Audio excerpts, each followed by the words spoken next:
కుడి అన్నాడు, ఎక్కడున్నాడు? కుడి పక్కన నీడగా ఉన్నాడు. హల్లెలూయా. మన కుడి పక్కనే ఉన్నాడు. మన కుడి పక్కనే. ఎందుకు? మన కుడి పక్క నుండి ఆయన మనల్ని నడిపిస్తున్నాడు. ఆయన కుడి చెయ్యి ఆశీర్వాదానికి గుర్తు. ఆయన కుడి చెయ్యి ఆ దక్షిణ హస్తము మనల్ని కాపాడే హస్తం అది. అందుకే ఆయన మనను కాపాడే దేవుడు. మొట్టమొదటిగా ఆయన నీ కుడి పక్కన నీడగా ఉండి కాపాడును. నీ కుడి పక్కన ఉండి ఆయన నిన్ను కాపాడును. ఆయన కాపాడే దేవుడు. 124 కీర్తన 1-3 వచనాలలో యెహోవా మనకు తోడయుండని ఎడల వారు వారి ఆగ్రహము మన మీద రగులుకున్నప్పుడు, యెహోవా మనకు తోడయుండని ఎడల వారు మన ప్రాణముతోనే మింగియుందురు. చూడండి, అంటే దేవుడు మనకు తోడుగా లేకపోతే, ఆయన మనకు నీడగా లేకపోతే, మరి ఆ యొక్క శత్రువు ఏం చేస్తారంట? ప్రాణముతోనే మింగేస్తారంట. ప్రాణముతో. చూడండి, పాముకు పళ్ళున్నాయా? ఏం చేస్తుంది? అది మింగటమే. అది మింగటమే. సాతానుకు పళ్ళున్నాయా? లేవు. ఏం చేస్తుంది? మింగటమే. అందుకే బైబిల్ గ్రంథంలో వాడంట గర్జించు సింహం వలె తిరుగులాడుతూ ఉన్నాడు. అడవిలో జంతువులు ఉంటాయి. సింహం ఏం చేస్తుంటే గర్జించుది. గర్జించగానే ఆ జంతువులన్నీ కూడా చెల్లాచెదరైపోతాయి. అటుకొని ఇటుకొని పరిగెత్తుంటాయి. కానీ పరిగెత్తలేని ఏదో ఒక జంతువు వెనకబడింది. అది భయముతో వెనకబడినప్పుడు ఇది వెళ్ళి వెనకబడిన దాన్ని పట్టుకొని చంపేసి లాక్కొని వెళ్ళిపోతుంది. చూడండి, అన్నీ ఉన్నప్పుడు అవి ఏం చేయలేకపోతాయి. అవి చెదిరిపోయినప్పుడు, అవి ఒంటరిగా ఉన్నప్పుడు సింహం ఏం చేస్తుంది? పట్టేస్తుంది. ఐక్యత అనేది చాలా ప్రాముఖ్యమైనది. సహోదరుల ఐక్యత కలిగి నివసించుట ఎంత మేలు, ఎంత మనోహరము.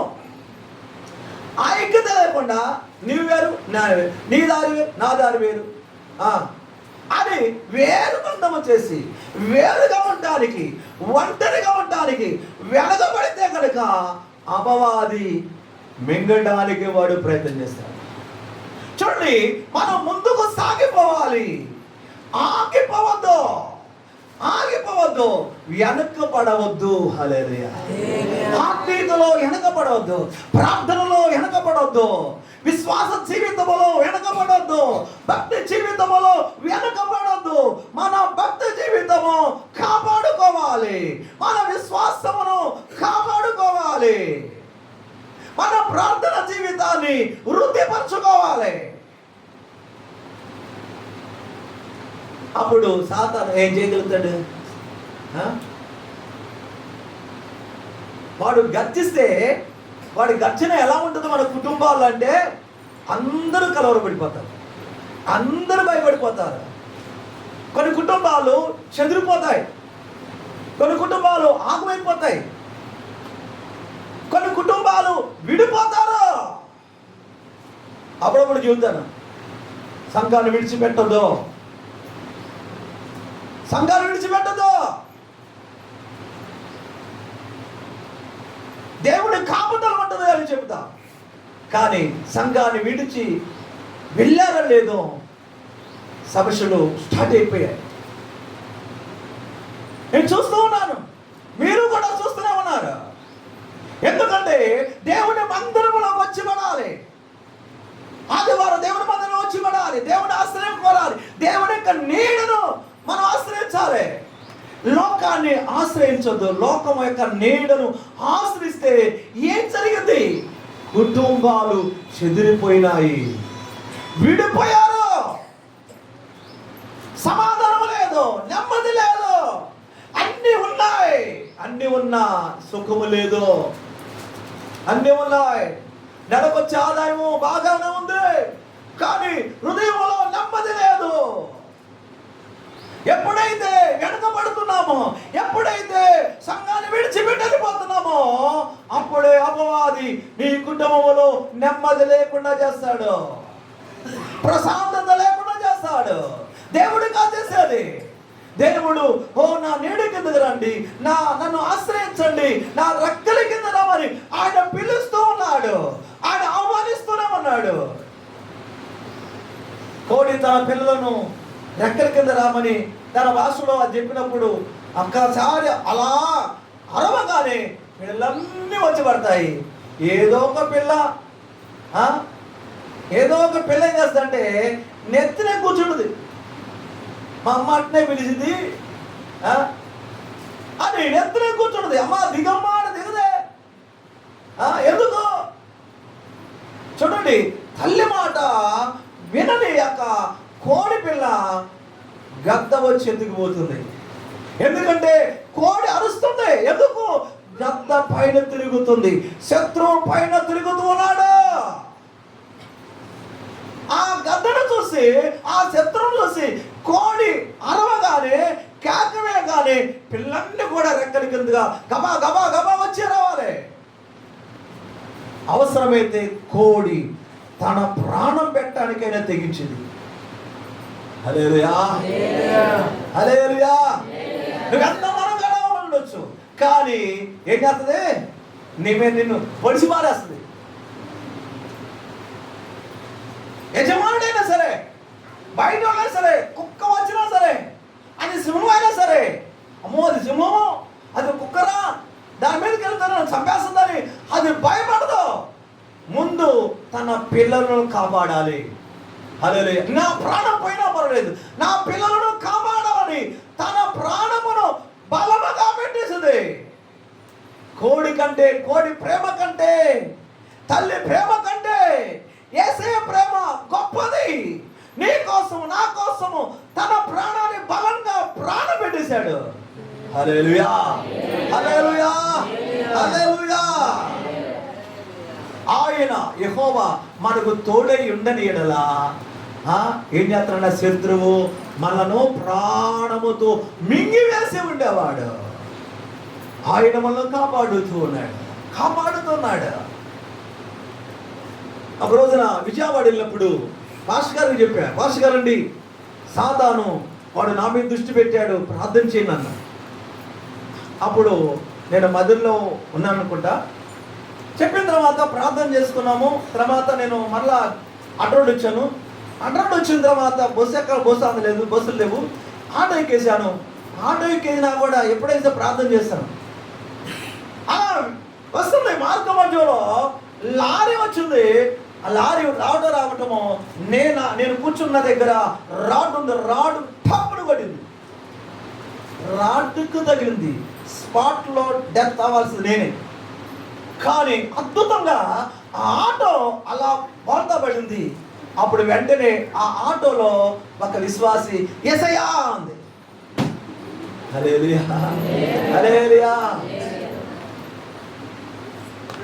దేవుడు అద్భుతంగా ఆటో చిన్నగా నెమ్మదిగా అడ్డబడింది. ఆ ఆటోలో ఉన్న వ్యక్తి కాలు ఎరిగింది. అప్పుడు వెంటనే అంబులెన్స్ వచ్చింది, వాళ్ళు తీసుకెళ్లారు. నేను లెగిసి కాలు ఇలా తిమిరెక్కింది. నన్ను ఎవరు పట్టించుకోవట్లా. సోదరం అన్న. ఈ లోపల ఫోన్ వస్తుంది, ఎక్కడున్నా ఏంటి ఎంతసేపు అంటున్నారు. అని నేనేం చెప్పలా. ఇక కాలు ఊపి ఇక తర్వాత చిన్నగా అలాగే వెళ్ళి టాబ్లెట్ తీసుకున్నాను. ఆ రాత్రి దేవుని కృపల తెల్లారపాటికి నొప్పి కంట్రోల్ అయింది. ఆ తర్వాత బెంగళూరు పాస్టర్ మీటింగ్కి వెళ్ళడం జరిగింది. హల్లెలూయా, హల్లెలూయా. ఆ ఒక్కటే కాదు, 2-3 సంఘటనలు నాకు ఎదురైనప్పుడు దేవుడు అద్భుతంగా ఆయనను కాపాడాడు. హల్లెలూయా. ఒక రోజున ప్రియుడరా ఆటో ఎక్కిన తర్వాత ప్రార్థన చేసే, ప్రభా ఆటో డ్రైవర్ను, ఆటోను, నన్ను కాపాడు ప్రభా. అలా ప్రార్థన చేసి జీకొండలో ఆటో ఎక్కాను. కొండపల్లి దగ్గర గ్యాస్ కప్పర్ ఉంది. ఆడకు వచ్చే లోపల ఏమైందంటే ఆటో బ్రేక్ ఫెయిల్ అయిపోయింది. ముందు ఆటో ఆగి ఉంది, వాళ్ళు దిగుతున్నారు. ఇటు పక్కన లారీ వస్తుంది. ఆటో దగ్గర వచ్చేసింది. కానీ అప్పుడు సైడ్ ఏమి గోడలేం కట్టలేదు. ఈ ఆటో డ్రైవర్ కంగారు పడకుండా ఆటోను లెఫ్ట్ తీశాడు. లెఫ్ట్ తీసిపోతే ఆ ఆటో వెళ్ళిపోయి కంపలోకి వెళ్ళిపోయింది. ప్రైజులో ఆటో డ్రైవర్కి హాని కలగల, ఆటోకి ఏం కావాలా, ప్రయాణికులు ఏం కావాలా, నాకు ఏం కావాలా, అద్భుతంగా బయటకు వస్తుంటే ఓ పాస్టర్ గారు వచ్చి, పాస్టర్ గారు మీరు కూడా ఇందులో అనేసి ఆయన పని మీద తీసుకెళ్ళాడు. హల్లెలూయా, హల్లెలూయా. దేవుని యొక్క కాపుదల ఉన్నది. కరోనా వచ్చినప్పుడు ఎంతో మంది రాలిపోయారు. అన్నిలే కాదు, విశ్వాసులే కాదు, సేవకులు ఎంతో మంది కరోనాతో చనిపోయిన వారు ఉన్నారు. హల్లెలూయా, హల్లెలూయా. దేవుడు తన భక్తులను కాపాడుతున్నాడు. తన యందు భయభక్తులు కలిగిన వారిని ఆయన కాపాడుతూ ఆ తెగుల నుండి, ఆ బలహీనత నుండి, ఆ రోగం నుండి బయటకు తీసుకొచ్చాడు. హల్లెలూయా. అద్భుతంగా సజీవముగా మనం భూమి ఉన్నామంటే దేవుని యొక్క కృప, దేవుని యొక్క నీడ కింద ఉన్నాము కనుక. హల్లెలూయా, హల్లెలూయా. ఎంతమంది ఆయన నీడ కింద ఉండాలనుకుంటున్నారు? హల్లెలూయా చెప్పండి. హల్లెలూయా, హల్లెలూయా. ఆయన నీడ కింద ఉన్న వారందరూ కాపాడబడుదురు గాక. Praise the lord. దేవుని యొక్క వాక్యాలు 119వ కీర్తన 109వ వచనములో అక్కడ కీర్తనక అంటాడు, నా ప్రాణము అరచేతిలో పెట్టుకున్నా అంటున్నాడు. ప్రాణం అంటే ఎక్కడ పెట్టుకున్నాడు? అరచేతిలో. చూడండి, బైక్ స్పీడ్గా తోలేవాడు వెనకాల కూర్చోండి, అప్పుడు మీ ప్రాణం ఎక్కడుంది? ఎక్కడ పెట్టుకుంటారు? అరచేతిలో పెట్టుకొని స్లో నడుపో అంటారు. అంటే భయం వస్తుంది. ఆ స్పీడ్కు ఎక్కడ ఏం తగిలిద్దో అని, ఎట్టాలిద్దో అని ఆ స్పీడ్ తగ్గించుకోవడం. అంటే అరచేతిలో ప్రాణం పెట్టుకున్నాడు భక్తుడు. ఎందుకు తెలుసా? శత్రువు అలా ముట్టడి వేస్తున్నాడు. శత్రువు తరుముతుంటే ఆ తరుము పడుతున్న సమయంలో భక్తుడు అరచేతిలో ప్రాణం పెట్టుకొని బ్రతుకుతూ ఉన్నాడు. దేవుడు ఆ భక్తుడును కాపాడాడు. హల్లెలూయా, హల్లెలూయా. దేవుని యొక్క వాక్య భావంలో చూడండి, మనం ముందుకు వెళ్దాము. ఈరోజు ప్రభువులు కాబట్టి చూడండి, దేవుని యొక్క వాక్యము హోషేయ గ్రంథము 14వ అధ్యాయము 7వ వచన భాగాన్ని మనం చదువుకుందాం. హోషేయ గ్రంథం 14వ అధ్యాయం 7వ వచనం.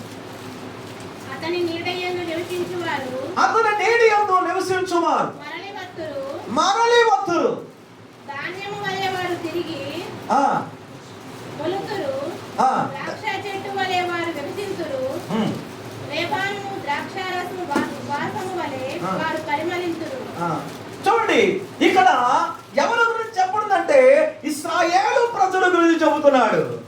వారు బబులోను దేశమునకు చెరగ వెళ్ళారు. వారు మరలా తిరిగి నా యొద్దకు వస్తారు. ఓ ధాన్యము ఎలాగ మొలకెత్తిందో అలాగా మొలకెత్తుతారు, చిగురుస్తారు, వికసిస్తారు. హల్లెలూయా. ఎవరైతే మరలా దేవుని ఎదుగు తిరిగి వస్తారో వారు చిగురిస్తారు, వికసిస్తారు. వారి విశ్వాసము వికసిస్తుంది. హల్లెలూయా, హల్లెలూయా.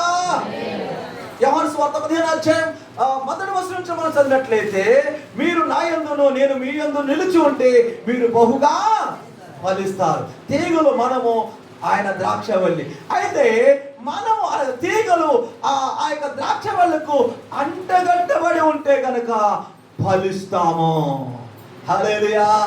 మనము ఆయనతో అంటగట్టబడి ఉండాలి, ఆయనతో సహవాసం చేయాలి, ఆయనతో కలిసి మెలిసి మనము జీవించాలి. కుమారుడితోను, తండ్రితోను, పరిశుద్ధాత్మతోను మనము సహవాసము చేయాలి. హల్లెలూయా. మన సహవాసము ఎవరితో చెప్పండి? తండ్రితో, కుమారునితో, పరిశుద్ధాత్మతో, పరిశుద్ధులతో మన సహవాసము.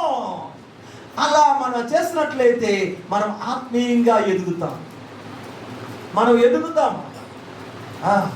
అంతేగాని అన్నిలతో కాదు, అన్నిలతో గంటల గడపడం కాదు, ముచ్చట్లతో గంట గడపడం కాదు, బలహీనత ఏర్పడుతుంది. కనుక మన సహవాసము ఎవరితో అంటే దేవునితో. హల్లెలూయా. కనుక మనము ప్రార్థన చేస్తున్నప్పుడు, ప్రార్థనకి వెళుతున్నప్పుడు, వాక్యము చదువుతున్నప్పుడు మనలో విశ్వాసము అభివృద్ధి చెందుతూ ఉంటది, మన ఆత్మీయతలో ఎదుగుదల ఉంటుంది. దేవుని యొక్క వాక్యము వినట్టుగా ఏదో నామకార్థంగా అలా వచ్చి వెళ్ళిపోతే కనుక నువ్వు ఫలించవు. ఎక్కడేసిన గొంగడి అక్కడే ఉన్నట్టు నీకు ప్రార్థనే సరిగా రాదు, ప్రార్థన చేయటమే రాదు. ప్రార్థన చేయడమా అంటే అందరూ సైలెంట్ గా ఎందుకుంటున్నారు? ఎన్ని సంవత్సరాలు నీ ఆత్మీయ జీవితము, ఇన్ని సంవత్సరాలు భక్తి జీవితము, నీకు ప్రేరేపణ రావట్లేదా ప్రార్థన చేయాలని?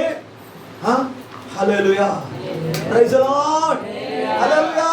బైబిల్ చదవనంటే ఎవరో ఒక్కళ్ళు కాదు, ప్రియమైనవారా, బైబిల్ చదవనగానే వెంటనే ఎత్తుకోవాలి అంటే నువ్వు ఇంటికాడ బైబిల్ చదవట్లేదు అన్నమాట.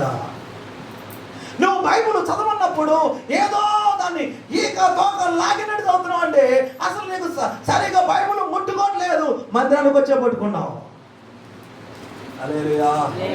ఒక్కొక్కరిని అడిగాను అనుకోండి, బైబిల్ ఎన్నిసార్లు చదవాలంటే 0. ఎవరో ఒకరు చదువుతారు, ఒకళ్ళు 2 సార్లు 3 సార్లు, తర్వాత మిగతా వాళ్ళందరూ చదువున్న వాళ్ళే చదవలేకపోతున్నారు. ఎందుకో? ఎంత బిజీ అయినా చదవాలి. ఇంటికాడ చదివినప్పుడు నువ్వు ఇక్కడ ఎంత చక్కగా చదవలేవు. ఈ 100 మందిలో మనం చదివినప్పుడు, 1000 మందిలో చదివేటప్పుడు నువ్వు భయపడకుండా చదవలేవు. హల్లెలూయా, హల్లెలూయా, ప్రైజ్ ది లార్డ్. ప్రతి ఒక్కరూ కూడా ప్రియులారా బైబిల్ చదవాలి. చిన్న పిల్లల మొదలుకొని పెద్దవారు వరకు, చదువున్నవారు చదువుకోవాలి, చదువు రాని వారు చదివించాలి. అందుకెందుకు? వాడు చదువుతుంటే నీకు చెవులు ఉండే కానీ వినాలి. హల్లెలూయా, ప్రైజ్ ది లార్డ్. నాకు చదువు లేదు, నాకు బైబిల్ తెలియదు అంటాం కాదు. నీకు చదువు లేకపోవచ్చు, కానీ నీ ఇంటిలో ఉన్న వారితో బైబిల్ చదివించండి. నేను కొత్తగా మేము ప్రభు నమ్ముకోదలిగి నేను వాళ్ళతో పాటు ప్రార్థనకి వెళ్ళినప్పుడు వాళ్ళు అక్క అవుతారు. వాళ్ళు వేసారంటే వాళ్ళు పెద్ద వయసు, వాళ్ళు చదువు రాదు. వేసాడంటే నాతో బైబిల్ చదివించేవాడు. ఏదో ఒక్కసారి 2 సార్లు ప్రార్థనకి వెళ్తాను, కానీ పాడవాడేవాడు, ఏదో వచ్చినా పాడవాడేవాడు. అలాగా నాతో చదివించుకునేవాళ్ళు, నాతో పాడించుకునేవాళ్ళు. కానీ ఒక రోజున దేవుడు మాట్లాడతాడా అని ఒక ప్రశ్న వచ్చింది. ఆ రోజు నేను ఒక రోజు ఉపవాసం ఉండి ఆయన స్వరం వినాలని ఆశతో ఉపవాసం ఉన్నాను, ప్రార్థన చేశాను. ఆ రాత్రి దేవుని స్వరం విన్నా. హల్లెలూయా, హల్లెలూయా, హల్లెలూయా. ప్రియమైనవారా, మనము దేవుణ్ణి వెతకాలి, లోకాన్ని కాదు, అన్వేషించాలి.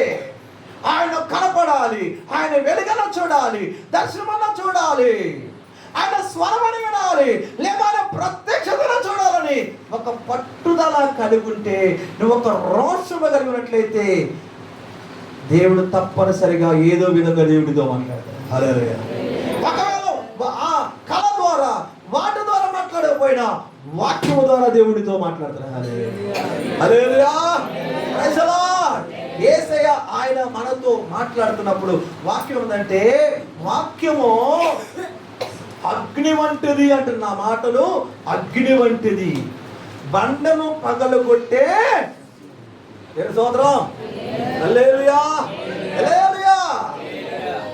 కనుక నేను కఠినుడును, నేను బండ లాంటి వాడును, నన్ను ఎవరు మార్చలేరు, నేను అని రకరకాలు చెప్పుకోండి. అలాంటి వారందరూ యేసయ్య నామములో మారుదురుగాక. హల్లెలూయా. ఇప్పటికే తాగుబోతులు మారారు. హల్లెలూయా. ఇంకా మారుదురుగాక. Praise the Lord. హల్లెలూయా. మనం ఏ వ్యసనాల నుంచి విడుదల పొందామో సాక్షి రూపంలో చెప్పొచ్చు. అమ్మో సిగ్గాత్ని, నువ్వు ఎప్పుడైతే మార్పల్సి పొందావో, బాప్తిసం పొందావో, రక్షణ పొందావో, ఇక నిలబడే యేసయ్య నన్ను రక్షించాడండి. యేసయ్య రక్షించాడు. ఇదిగో తాగుడు వ్యసనాల నుంచి విడిపించాడు. హల్లెలూయా. నేను ఘోర పాపిని, ఆయన నన్ను రక్షించాడు. సాక్ష్యం అంటే ఏంటి? ఏదో అయోమయం గందరగోళం అనుకుంటున్నారు, ఏదో కన్ఫ్యూజ్ అవుతున్నారేమో.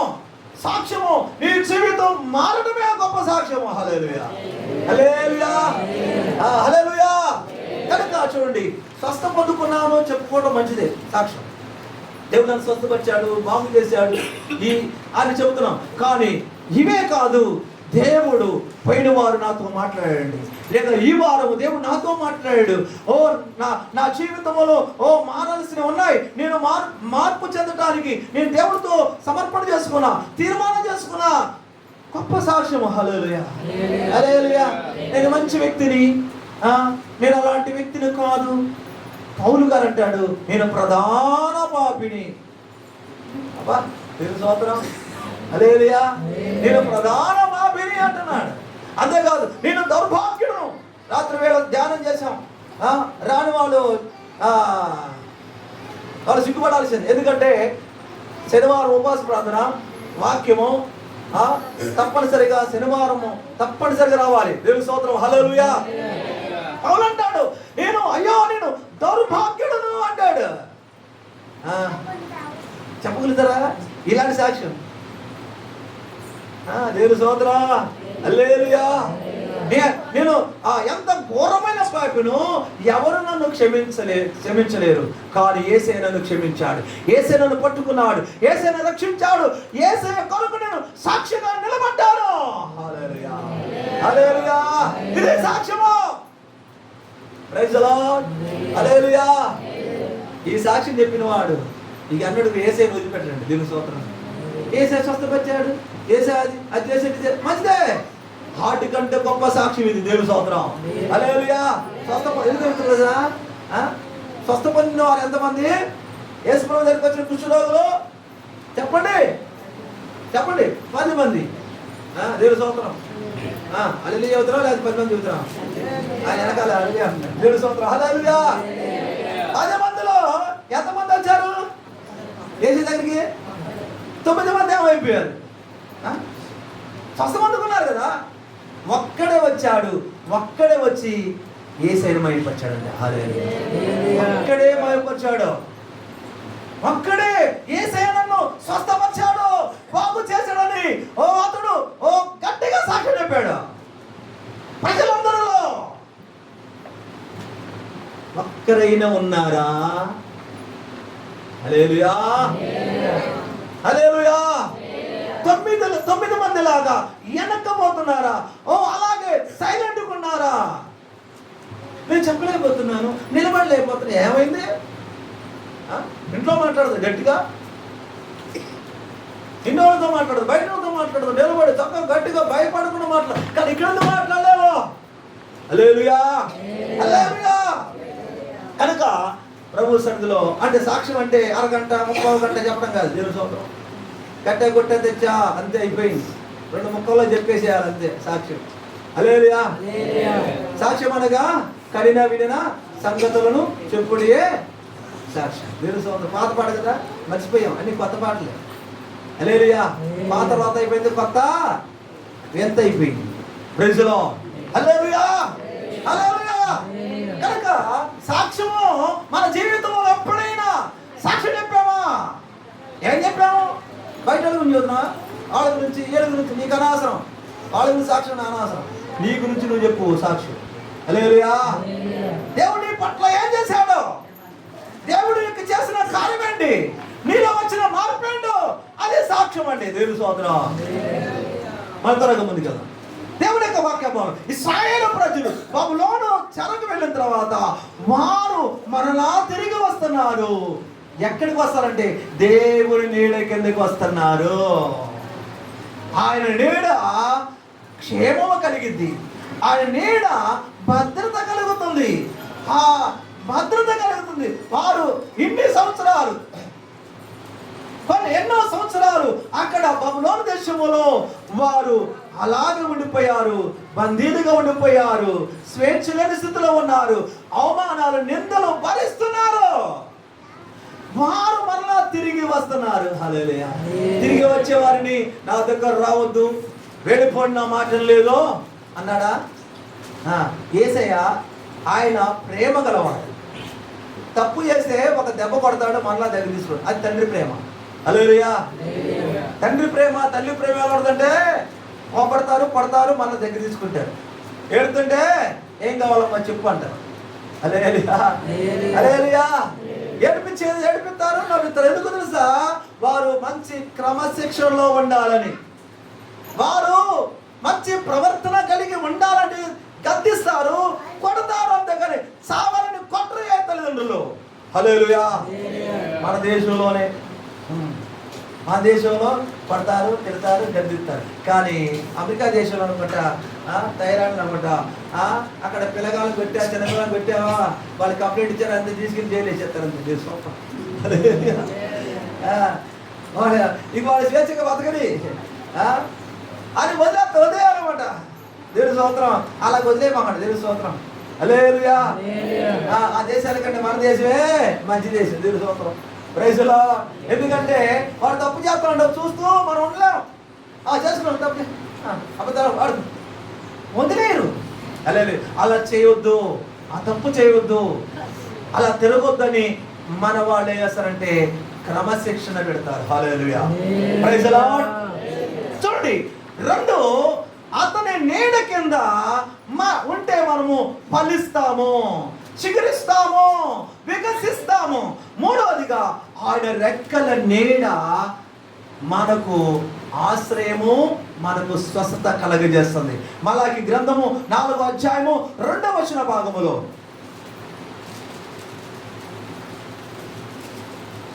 మలాకి గ్రంథం 4వ అధ్యాయం 2వ వచనం. అయితే నా నామమందు భయభక్తులు కలవారు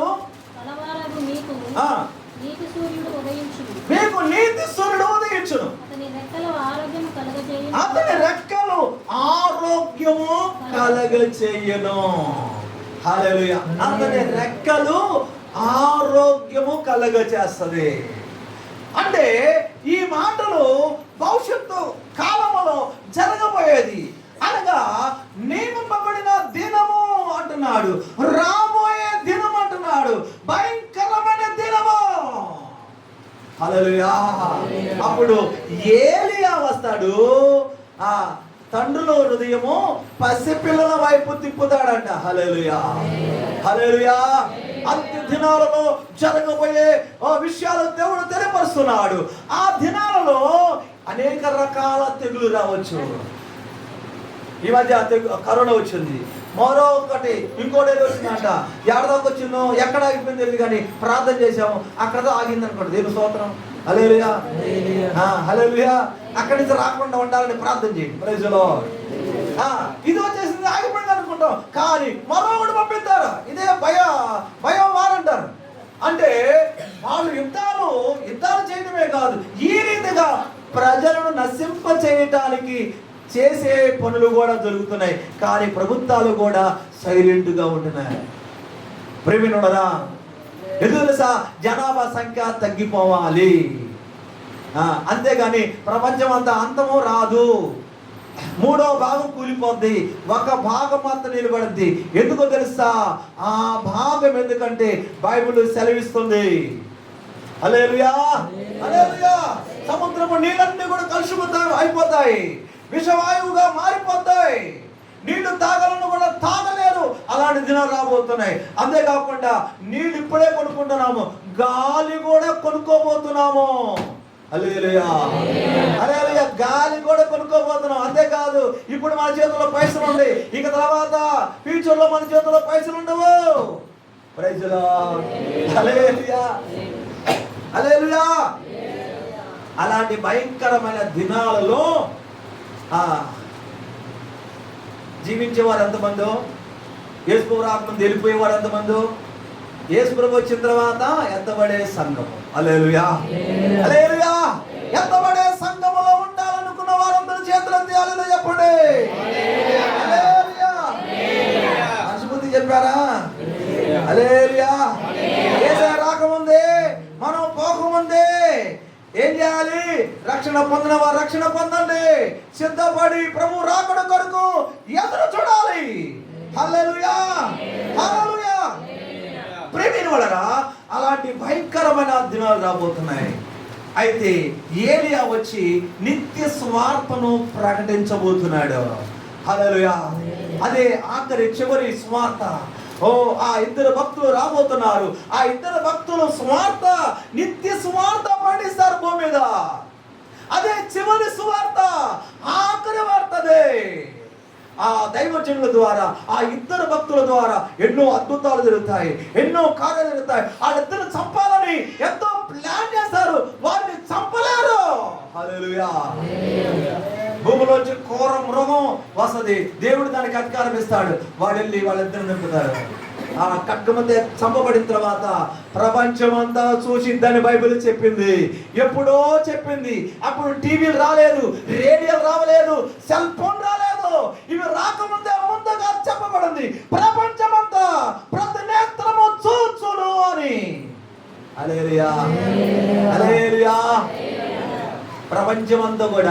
ప్రపంచమంతటా కూడా టీవీలో చూస్తున్నాం. ఏది ఎక్కడ జరిగిందో చూస్తున్నాం. ప్రపంచమంతా ఆ దినము చూడబోతుంది. ఆ దినము రాబోతున్నది. చివరి దినాల్లో ఉన్నాము. అనేకమైన సూచక్రియలు జరుగుతున్నాయి. కాబట్టి ప్రభు రాకడకు మనము ఎలాగంటే మీ రక్షణను భయముతో వణుకుతో కాపాడుకోవాలి. హల్లెలూయా. లేకపోతే మధ్యలోనే పోగొట్టుకోవడానికి అవకాశం ఉంది. కనుక ప్రియులారా, మీరు వెనకబడవద్దు, మీరు ఆగిపోవద్దు. విశ్వాసాన్ని కాపాడుకోండి, మీ భక్తి జీవితాన్ని కాపాడుకోండి. మన అంశ భాగం చెప్పండి. సర్వశక్తిని నీడ. ఎవరి నీడ కిందకు వచ్చామో? సర్వశక్తి నీడ. ఆయనే మహోన్నతుడు, ఆయనే సర్వోన్నతుడు, ఆయనే సర్వశక్తి గల దేవుడు, సమస్తమును సృజించిన దేవుడు. ఆయన నీడు కింద రావటానికి నీకేమైంది? ఆయన తండ్రి, ఆయన యజమానుడు, ఆయన మనకు కాపురి ఉన్నాడు. నువ్వు తండ్రి అని పిలిస్తే పలుకుతాడు ఆయన. ఆయన దగ్గర నువ్వు భయపడద్దు, సిగ్గుపడద్దు, ఆగిపోవద్దు. ప్రార్థన చేసుకుందాం. తల్ల వంచండి. హల్లెలూయా, హల్లెలూయా, హల్లెలూయా. స్తోత్రం, స్తోత్రం, స్తోత్రం, స్తోత్రం. హల్లెలూయా, హల్లెలూయా, హల్లెలూయా. స్తోత్రం, స్తోత్రం, స్తోత్రం. Praise the Lord, praise the Lord. Hallelujah, hallelujah, hallelujah. స్తోత్రం, స్తోత్రం, స్తోత్రం, స్తోత్రం. ప్రార్థన చేసుకుందాం.